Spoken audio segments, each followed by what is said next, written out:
बिस्मिल्लाहिर्रहमानिर्रहीम। अस्सलाम वालेकुम क्लास। उम्मीद करती हूँ आप सब खैरियत से होंगे। क्लास आज से हम फर्स्ट ईयर का मैथ भी स्टार्ट करेंगे। आज हम देखेंगे फर्स्ट ईयर की एक्सरसाइज 1.1 को। 1.1 को देखें, 1.1 की स्टेटमेंट देखें। उसने हमें कहा है कि which of the following set have clear property with respect addition and multiplication.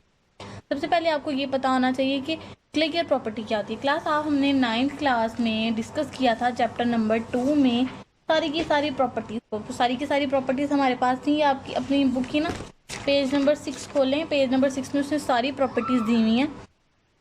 Clear law of addition, clear law of multiplication, इस तरह associative law of addition, additive identity, additive inverse and commutative law of addition.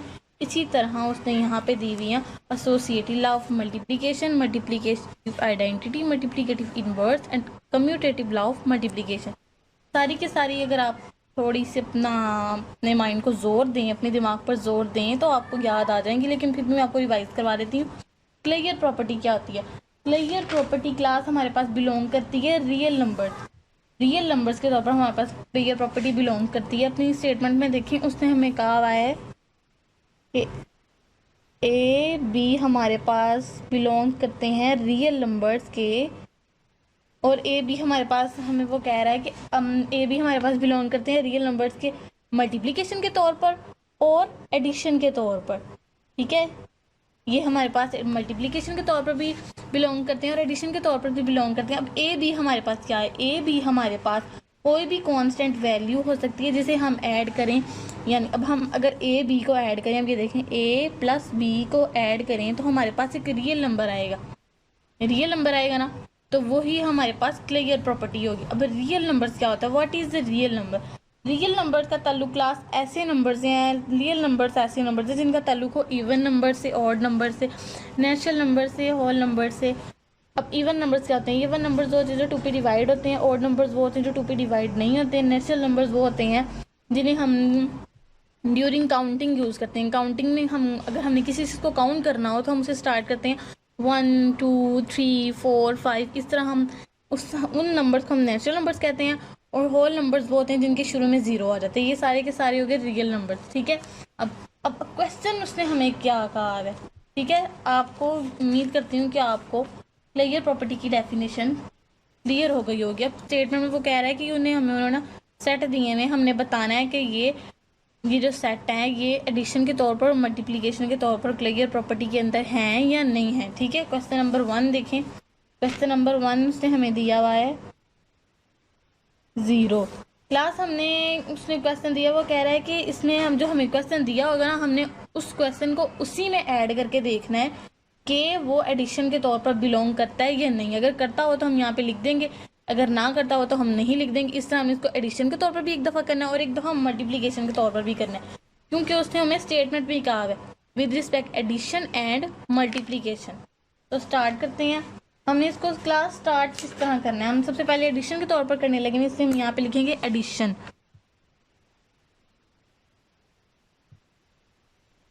और से देखना है आपने, हमने इस तरह लगा डिब्बा बना के यहाँ हम एडिशन के तौर पर करेंगे ना, यहाँ पे हम प्लस लगाएंगे। क्वेश्चन हमें क्या दिया हुआ है 0, और हमें उसने कहा है कि 0 में 0 को ऐड करके बताएं कि आंसर यही आ रहा है कि नहीं। हर क्वेश्चन में हमने क्वेश्चन के अंदर उसी को ऐड करके देखना है कि हमारे पास क्वेश्चन ही बन रहा है कि नहीं। ठीक है, प्लस करेंगे 0 के अंदर, किसको प्लस करेंगे 0 को। 0 प्लस 0 करें तो आंसर हमारे पास आता है 0।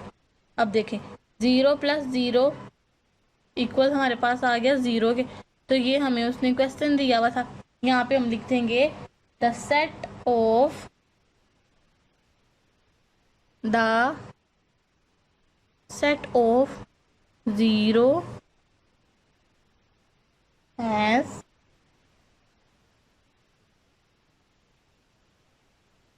Clear property. क्योंकि इसको हमने 0 में 0 को ऐड किया तो आंसर हमारे पास क्वेश्चन वाला ही आ गया ना, तो वो हमारे पास क्लियर प्रॉपर्टी। इसी तरह हमने इसको मल्टीप्लिकेशन के तौर पर भी करना है।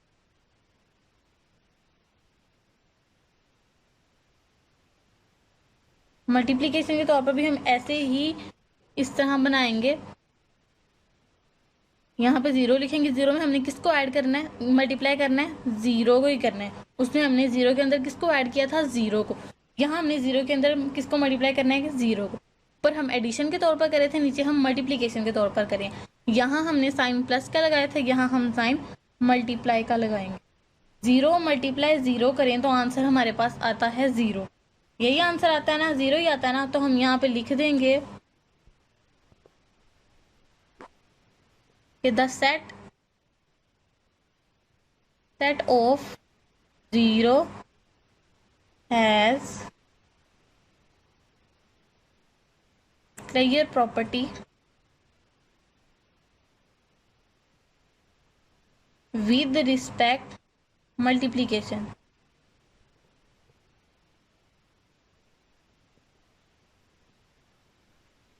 यहाँ पे हम लिख देंगे विद रिस्पेक्ट एडिशन।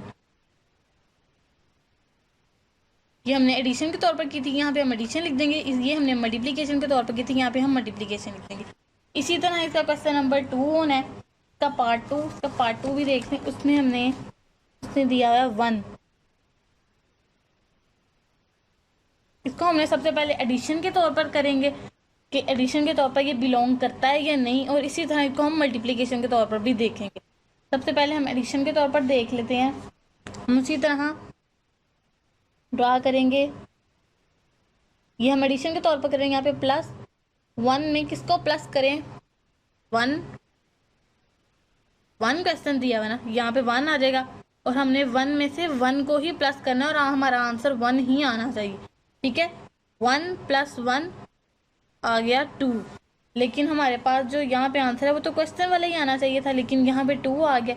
इसलिए हम यहाँ पे लिख देंगे 1 + 1 = 2। ये डज नॉट बिलोंग टू 1। ये 1 के ऊपर ये क्लियर प्रॉपर्टी नहीं है, क्योंकि क्लियर प्रॉपर्टी की डेफिनेशन ऐसी थी कि आप कोई से 2 रियल नंबर्स को ऐड करें तो आपके पास आंसर वही आए जो आपके पास क्वेश्चन दिया हुआ है। लेकिन यहाँ पे ऐसा कुछ भी नहीं है, इसलिए यहाँ पे लिख देंगे डज नॉट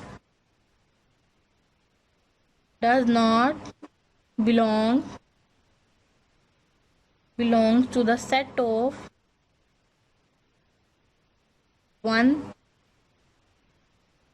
with respect। हम यहाँ पे लिख देंगे 1 + 1 does not belong to the set of 1 with respect addition। ये 1 के ऊपर बिलोंग नहीं कर रहा विद रिस्पेक्ट एडिशन। ये एडिशन के तौर पर ना। अब यहाँ पे हम मल्टीप्लिकेशन के तौर पर भी कर लेते हैं। ये मल्टीप्लिकेशन के तौर पर हुआ तो ठीक है, ना हुआ तो ना हुआ, तो यहाँ पे हम नहीं लिख देंगे। 1 में 1 को ही मल्टीप्लाई करना है, आंसर मल्टीप्लाई लगाएंगे। 1 × 1 करें, आंसर आता है 1। 1 × 1 किया तो आंसर आ गया 1। ये बिलोंग्स कर रहा है हमारे पास द सेट ऑफ 1 के अंदर। 1 में से मल्टीप्लाई 1 किया तो आंसर हमारे पास 1 ही आ गया ना। तो यहाँ पे हम लिख देंगे द सेट इज एग्जिस्ट, जो भी हमने लिखा था पीछे, the set of 1 has a clear property with respect addition multiplication.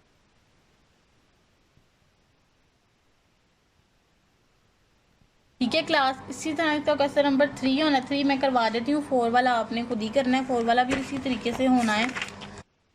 3 वाले को देखें, उसने हमें कहा है 0 and -1। ये इसका थर्ड पार्ट है। इसको भी सबसे पहले हम एडिशन के तरीके से देखेंगे और फिर इसको हम देखेंगे मल्टीप्लिकेशन के तरीके से कि ये दोनों उसमें सेटिस्फाई होते हैं या नहीं। ठीक है, हम उसी तरह बनाएंगे, क्योंकि यहाँ पे हमारे पास 2 है ना, इसलिए हम इस तरह का बनाएंगे। सबसे पहले हमने इसको एडिशन के तौर पर करना है। यहाँ पे हम प्लस का साइन लगाएंगे, 0 और -1 इधर आ गया। 0 में हम क्या ऐड करें तो आंसर हमारे पास 0 आए। 0 में ऐड करें, 0 ऐड 0, आंसर आएगा 0। अब 0 में क्या ऐड करें तो हमारे पास -1 आए। 0 में अगर हम 0 + -1 करेंगे तो प्लस माइनस माइनस हो गया, 0 - 1 आंसर -1। ठीक है, क्लियर है। अब 0 की तरफ से हो गया। अब -1 को करेंगे, -1 -1 करेंगे। देखिए -1 -1 प्लस फिर -1, तो -1 प्लस -1 -1 आता है -2। तो ये तो हमारे पास यहाँ पे नहीं है वो -2, हमारे पास तो यहाँ पे सिर्फ 0 और -1 है, लेकिन ये हमारे पास -2 आ रहा है। तो यहाँ पे हम लिख देंगे does not exist the set of 0 and -1। ये इस सेट के अंदर एग्जिस्ट नहीं हो रहा, लेकिन 0 + 0 इज इक्वल्स टू 0, 0 इसके अंदर है, एग्जिस्ट हो रहा है। तो यहाँ पे हम लिख देंगे ये सेट के अंदर एग्जिस्ट हो रहा है 0 -1 के अंदर। अब 0 -1 करें तो आंसर -1 आता है, -1 भी इसके अंदर है। तो यहाँ पे हम लिख देंगे the set of 0 -1 has clear property with respect addition. अब अगर -1 + 0 करें, -1 + 0 करें तो भी हमारे पास -1 आता है।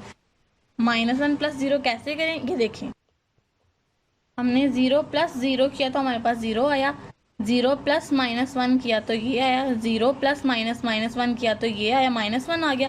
अब -1 + 0 तो करेंगे 0 आएगा। अब -1 -1 करें, -1 -1 करें तो आता है -2।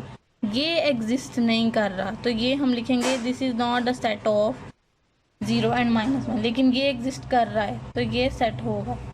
दोबारा देख लें, हमने पहले 0 + 0 किया तो हमारे पास 0 आ गया, 0 इस क्वेश्चन के अंदर था, तो ये एडिशन के तौर पर क्लियर प्रॉपर्टी है, ये बिलोंग्स कर रहा है। अब हमने 0 में से किया 0 + -1, 0 + -1, तो 0 -1 हो गया, 0 -1 करे तो आंसर -1 आता है। -1 इसके अंदर है, यहाँ पे हम लिख देंगे ये भी बिलोंग्स कर रहा है। अब 0 सारा हो गया। अब -1 + 0 करें तो आता है हमारे पास आंसर -1, -1 भी स्टेटमेंट के अंदर है तो ये भी बिलोंग कर रहा है।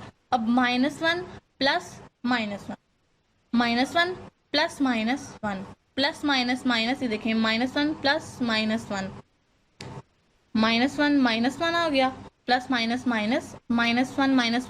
-2, -2 इसके अंदर नहीं है, ये मैंने आपको ऊपर भी बताया, मैंने आपको दोबारा क्लियर करा दिया, -2 इसके अंदर नहीं है, इसलिए ये नॉट एग्जिस्ट हो गया। ठीक है, इसी तरह इसका पार्ट 4 है, वो आपने खुद करना है, आपसे हो जाएगा।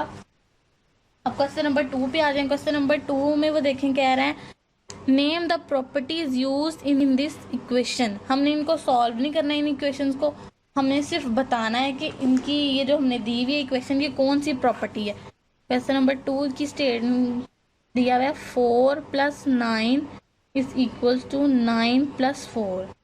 सबसे पहले मैं ना आपको प्रॉपर्टी समझा दूं। क्लियर प्रॉपर्टी ऐसी प्रॉपर्टी होती है, अगर हम कोई से भी दो वैल्यूज को, कोई से भी दो नंबर्स को ऐड करें तो आंसर जो है ना हमारे पास रियल नंबर ही आ जाए, ऐसी प्रॉपर्टी हमारे पास होती है क्लियर प्रॉपर्टी।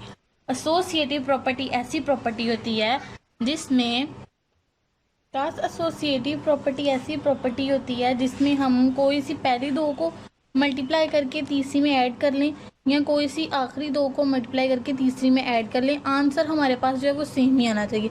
बिल्कुल इसी तरीके से a + b + c is equals to a + b + c दिया हुआ है। इसमें उसने आखिरी दो में ब्रैकेट लगा दिए, इसमें उसने पहले दो में ब्रैकेट लगा दिया। आप ऐसा भी कर सकते हैं, इसमें पहली दो में ब्रैकेट लगा दें, इसमें आखिरी दो में ब्रैकेट लगा दें, आंसर आपका सेम आएगा। जब आपका आंसर सेम आए तो वो प्रॉपर्टी आपके पास एडिटिव एसोसिएटिव लॉ की प्रॉपर्टी होगी। अब एडिटिव आइडेंटिटी क्या होता है? 0 is the additive identity. Additive identity ऐसी आइडेंटिटी है कि 0 में किसी चीज़ को ऐड करें तो आंसर हमारे पास, आंसर में कोई फ़र्क नहीं पड़ना चाहिए। 0 किसी चीज़ में ऐड हो ना तो उससे उसकी एक्चुअल वैल्यू को कोई फ़र्क नहीं पड़ता। अगर a + 0 करेंगे तो आंसर हमारे पास a ही आएगा, लेकिन अगर 0 + करेंगे तो भी आंसर a ही आएगा। ये हमारे पास additive identity, additive inverse. Class हर एक का इन्वर्स होता है। a का इन्वर्स होता है 1/a, 1 का इन्वर्स होता है -1, 2 का इन्वर्स होता है -2। ठीक है, अब एडिटिव इन्वर्स हमारे पास ऐसा है कि हमारे पास अगर हम किसी चीज़ का इन्वर्स लिखें ना तो आंसर उसका इन्वर्स प्लस माइनस करके ना उसका आंसर जो ना वो हमारे पास 0 होना चाहिए। अब देखें हमारे पास a का इन्वर्स है -a, a + -a plus minus minus a एक प्लस कट गया, a माइनस कट गया, आंसर 0 आ गया। ये हमारे पास एडिटिव इन्वर्स की प्रॉपर्टी है। कम्यूटेटिव लॉ की प्रॉपर्टी ऐसी प्रॉपर्टी है हमारे पास क्लास के लेफ्ट हैंड साइड और राइट हैंड साइड का आंसर जो है ना हमारे पास सेम होना चाहिए किसी भी तरीके से। a plus b is equal to b plus a, इसमें a की वैल्यू पहले रख लें, उसमें b की वैल्यू पहले रख लें, आंसर हमारे पास सेम ही आना चाहिए। बिल्कुल इसी मेथड के जरिए हमारी मल्टीप्लीकेशन लॉ की प्रॉपर्टीज होती हैं, बिल्कुल यही है। क्लियर प्रॉपर्टी भी बिल्कुल उसी तरीके से है और कम्यूटेटिव प्रॉपर्टी भी बिल्कुल उसी तरीके से। फर्क सिर्फ इतना है उसमें हमने प्लस करना है, इसमें भी हमने प्लस किया और इसमें हमने मल्टीप्लाई करना है और उसमें भी हमने मल्टीप्लाई करना है। ठीक है, एडिशन में हमने ऐड करना है और मल्टीप्लीकेशन में हमने मल्टीप्लाई करना है। क्लियर में मल्टीप्लाई हो गया, एसोसिएटिव लॉ में हमने पहली 2 में ब्रैकेट लगा देंगे, लास्ट की 2 में ब्रैकेट लगा दें। इसमें हम प्लस के जरिए कर सकते, उसमें हम मल्टीप्लीकेशन के जरिए करेंगे। मल्टीप्लीकेटिव आइडेंटिटी ऐसी आइडेंटिटी है, one is a multiplicative identity, मतलब 1 से किसी चीज़ को मल्टीप्लाई करें तो उससे उसकी एक्चुअल वैल्यू को कोई फ़र्क नहीं पड़ता। ठीक है, अगर 1 मल्टीप्लाई होगा a से तो आंसर हमारे पास a ही आएगा, 1 मल्टीप्लाई होगा 2 से तो आंसर हमारे पास 2 ही आएगा। तो इसका कंसेप्ट है, 1 is a multiplicative identity and multiplicative inverse ये है कि एडिटिव इनवर्स में a का उल्ट होता है a माइनस ए, लेकिन मल्टीप्लीकेटिव इनवर्स में a का उल्ट होगा 1/a। माइनस ए को हम ऐसे लिख सकते हैं ना 1/a, 1/a लिखेंगे तो वो जो पावर जो ऊपर माइनस होगा वो नीचे आके प्लस हो जाएगा। इसी तरह मल्टीप्लीकेटिव इनवर्स में a का इनवर्स होगा 1/a और कम्यूटेटिव लॉ में a b को मल्टीप्लाई करेंगे या b a को मल्टीप्लाई करेंगे, आंसर हमारे पास जो है ना वो सेम आना। अब क्वेश्चन नंबर 1 उसने हमें दिया हुआ है 4 + 9 एंड 9 + 4। 4 + 9 करें तो हमारे पास आंसर आता है 13 और 9 + 4 करें तो भी आंसर हम आता है हमारे पास 13। तो अब बताइए कौन सी प्रॉपर्टी है? ये प्रॉपर्टी है हमारे पास कम्यूटेटिव प्रॉपर्टी। कम्यूटेटिव प्रॉपर्टी में कोई सी 2 को प्लस कर लें तो आंसर जो है ना हमारे पास सेम होता है, तो यहाँ पे हम लिखते हैं कि कम्यूटेटिव प्रॉपर्टी। ठीक है, इसी तरह सारे क्वेश्चन उसी तरीके से होने हैं। क्वेश्चन नंबर 2 आपने खुद करना है, मैंने आपको बस कॉन्सेप्ट बताना था, मैंने आपको बता दिया। आपने इनको सॉल्व आउट नहीं करना, सिर्फ देख के बताना है कि ये कौन सी प्रॉपर्टी है, उसका आप नाम लिख दीजिएगा, आपसे हो जाएगा। क्लास नेक्स्ट क्वेश्चन नंबर 4 देखें, एक्सरसाइज 1.1 का। उसमें कह रहा है prove the following rules of addition. अपने बुक खोलें, क्वेश्चन नंबर 1 देखें, उसमें उसने दिया हुआ a/c + b/c is equal to a+b/c। ये क्वेश्चन है क्लास, ये जो क्वेश्चन है ये क्वेश्चन नंबर 4, 5 और 6 तीनों का मेथड एक ही है। इसमें आपने 3 प्रॉपर्टीज लगानी है। वो कौन सी प्रॉपर्टीज है मैं लिख के बताती हूँ आपको। क्लास ये 3 प्रॉपर्टीज हैं, multiplicative identity, multiplicative inverse and जो हमें दिया हो उसका हम नोमिनेटर और डिनोमिनेटर को सेपरेट कर दें। ऊपर वैल्यू हमारे पास नोमिनेटर होती है और नीचे वैल्यू हमारे पास डिनोमिनेटर होती है। सबसे पहले हम इसमें पहली प्रॉपर्टी लगाएंगे। पहली प्रॉपर्टी है मल्टीप्लीकेटिव आइडेंटिटी। मल्टीप्लीकेटिव आइडेंटिटी में हम लेफ्ट हैंड साइड लेंगे और उसको 1 से मल्टीप्लाई कर देंगे। ठीक है, ये देखें क्वेश्चन नंबर 1 है। क्वेश्चन नंबर 1 में सिर्फ थर्ड वाली प्रॉपर्टी इस्तेमाल होनी है, लेकिन जो क्वेश्चन नंबर 2 है ना उसमें फर्स्ट सेकंड एंड थर्ड तीनों प्रॉपर्टीज इस्तेमाल होनी है। क्वेश्चन नंबर 1 देखें, क्वेश्चन नंबर 1 में सबसे पहले ना हम इनके नोमिनेटर और डिनोमिनेटर को सेपरेट कर लेंगे, क्योंकि हम इसका डायरेक्ट भी आंसर ला सकते हैं एलसीएम लेके, लेकिन उसने हमें एडिशन के कहा है, एडिशन के रूल से कर लें, इसलिए हम इसको एडिशन के रूल से करेंगे। लेफ्ट हैंड साइड लेंगे a/c + b/c, इसमें हम a नोमिनेटर को अलहदा कर लिया और डिनोमिनेटर को भी अलहदा कर लिया, इसमें भी नोमिनेटर को अलहदा कर लिया और डिनोमिनेटर को अलहदा कर लिया। अब 1/c कॉमन है, 1/c को कॉमन कर लेंगे, a + b इधर आ गया, ये a इधर + b इधर। नेक्स्ट 1/c को अगर हम मल्टीप्लाई करें क्लास इसके साथ तो हमारे पास आ जाता है 1, इससे मल्टीप्लाई हुआ तो आ गया हमारे पास a + b c/ में ऐसे। यही हमारे पास है राइट हैंड साइड। ये देखें ये हमारे पास आंसर आ गया। इसी का पार्ट 2 देखें, वो बहुत मजे का क्वेश्चन, आपने जरूर देखना है उसको। क्लास इस क्वेश्चन में हम पहले लेफ्ट हैंड साइड को लेंगे। Left hand side is equals to a/b + c/ में d। इसमें सबसे पहले हम सबसे पहली प्रॉपर्टी लगाएंगे। पहली प्रॉपर्टी है हमारे पास मल्टीप्लीकेटिव आइडेंटिटी की। मल्टीप्लीकेटिव आइडेंटिटी ऐसी प्रॉपर्टी है जिसमें हम क्लास मल्टीप्लाई 1 करते हैं तो उससे कोई फर्क नहीं पड़ता, इसमें भी हम यही करेंगे। A ओवर B को मल्टीप्लाई 1 कर देंगे प्लस C ओवर D को भी मल्टीप्लाई 1 कर देंगे। ठीक है, अब क्वेश्चन देखें। क्वेश्चन में उसका जो आंसर है ना क्लास राइट हैंड साइड का, उसमें साथ A D और B C है। A के साथ D है और B के साथ C है, इसलिए हम इस 1 ये जो D है ना इसको मल्टीप्लाई और डिवाइड करवा देते हैं 1 से। ठीक है, A ओवर B ब्रैकेट में D मल्टीप्लाई 1 ओवर D। इस D को एक दफ़ा मल्टीप्लाई करवा देंगे, एक दफ़ा डिवाइड करवा देंगे इस 1 के साथ। इसी तरह C D इधर एज इट इज़ ही आ जाएगा और इस B को 1 के साथ एक दफ़ा मल्टीप्लाई करवा देंगे और एक दफ़ा डिवाइड करवा देंगे। B मल्टीप्लाई और 1 ओवर B डिवाइड हो गया। ठीक है, बहुत इजी है, आपको गौर से देखेंगे। मैं फिर बता देती हूँ, ये जो 1 है ना इसको इस D के साथ एक दफ़ा मल्टीप्लाई करना है, एक दफ़ा डिवाइड करना है और इस 1 को इस B के साथ एक दफ़ा मल्टीप्लाई करना है और एक दफ़ा डिवाइड करना है। ठीक है, अब A ओवर B, D को 1 से मल्टीप्लाई किया तो आया D over D plus C over D into B over B। अब ये आपस में मल्टीप्लाई होंगे, AD over BD plus CD over में BD। जब नीचे सेम हो तो हम एलसीएम ले लेते हैं।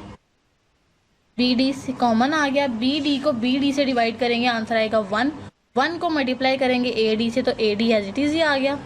इसी तरह BD को BD से डिवाइड करेंगे, आंसर आएगा 1। 1 को मल्टीप्लाई करेंगे CD से तो आंसर आएगा हमारे पास C। यही हमारे पास है right hand side. Question number 4 इस तरीके से होना है। क्वेश्चन नंबर 5 देखें क्लास।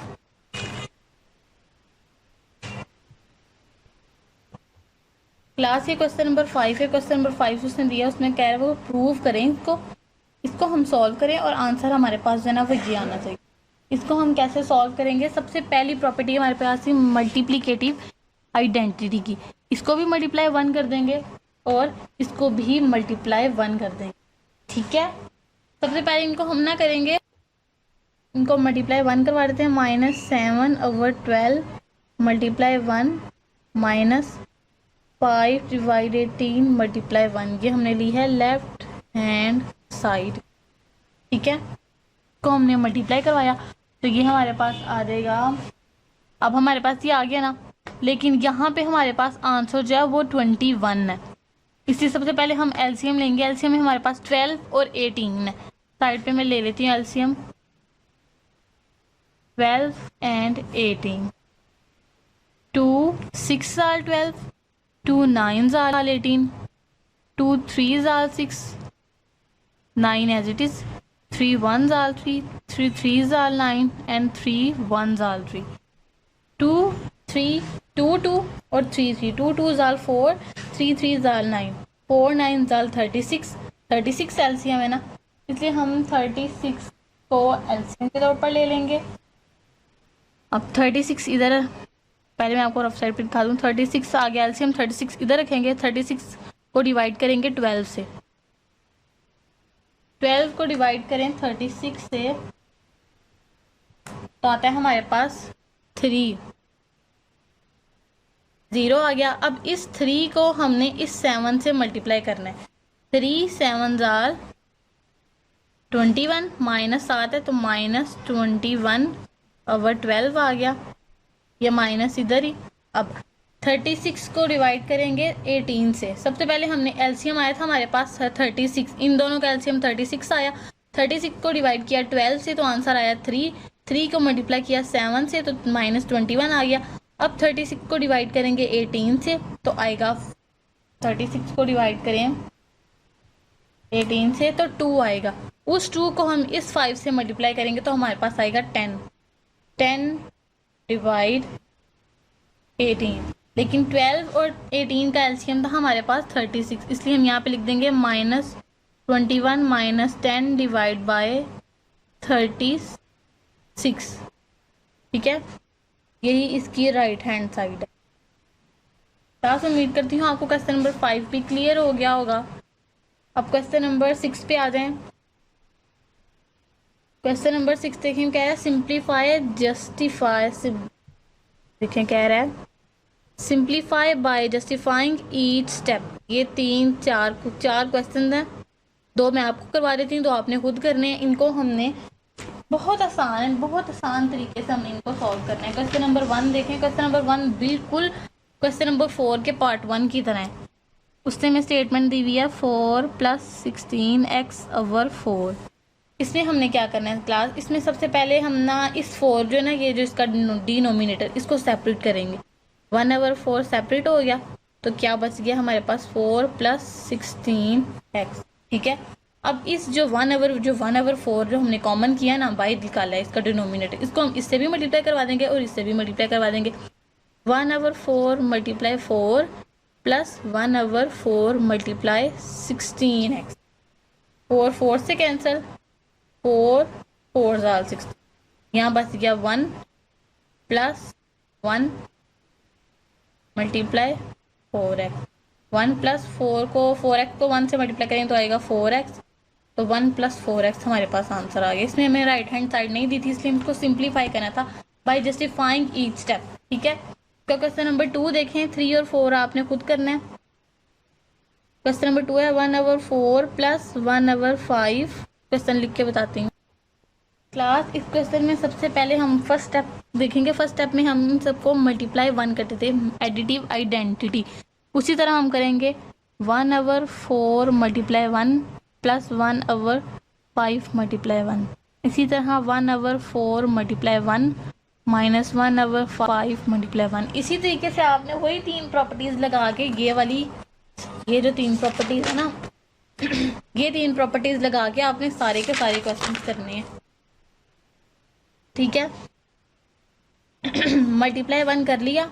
अब इस 1 को इस 5 से एक दफ़ा मल्टीप्लाई करेंगे, डिवाइड करेंगे, और इस 1 को इस 4 से मल्टीप्लाई डिवाइड करेंगे। इसी तरह नीचे वाले स्टेप में इस 1 को इस 5 से मल्टीप्लाई और डिवाइड करेंगे, और इस 1 को इस 4 से मल्टीप्लाई और डिवाइड करेंगे।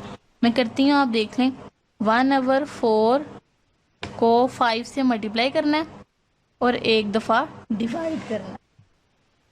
क्या, इसी तरह 1/5 को 4 से एक दफ़ा मल्टीप्लाई करना है और एक दफ़ा डिवाइड करना है।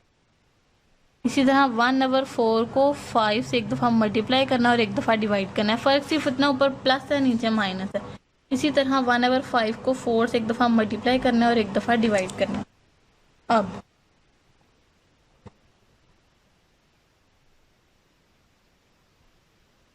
5 को 1 से मल्टीप्लाई करेंगे तो आएगा 5। 4 को 5 से मल्टीप्लाई करेंगे आएगा 20। इसी तरह 4 को 1 से मल्टीप्लाई करेंगे 4, 5 को 4 से मल्टीप्लाई करेंगे 20। इसी तरह माइनस नीचे वाला भी उसी तरह 5/20 - 4/20। अब इनके नोमिनेटर और डिनोमिनेटर को हम सेपरेट कर लेंगे। नोमिनेटर 5 अलहदा हो गया और डिनोमिनेटर 120 अलहदा। इसी तरह 4 अलहदा और 120 अलहदा। इसी तरह 5 अलहदा, 1/120 सेपरेट, 4 अलहदा और 1/120 सेपरेट। ठीक है, अब क्लास अब अपने इनको 1/120 को सेपरेट कर लिया था। अब इन दोनों में इसमें भी 1/20 और इसमें भी 1/20 है। 1/20 को हम कॉमन कर लेंगे, ऊपर से भी और नीचे से भी। 1/20 को कॉमन किया, ऊपर प्लस था 5 + 4 × 1/20। इसी तरह नीचे वाला माइनस में था 5 - 4 × 1/20। 1/20 प्लस का माइनस का कट गया, 5 + 4 9 और 5 - 4 1, तो आंसर हमारे पास 9 आ गया। इसी तरह इसका पार्ट 3 और 4 करना है, वो आपने खुद करना है। आज के लिए बस इतना ही। नेक्स्ट हम 1.2 स्टार्ट करेंगे और मुझे इजाज़त दीजिए। अल्लाह हाफिज़।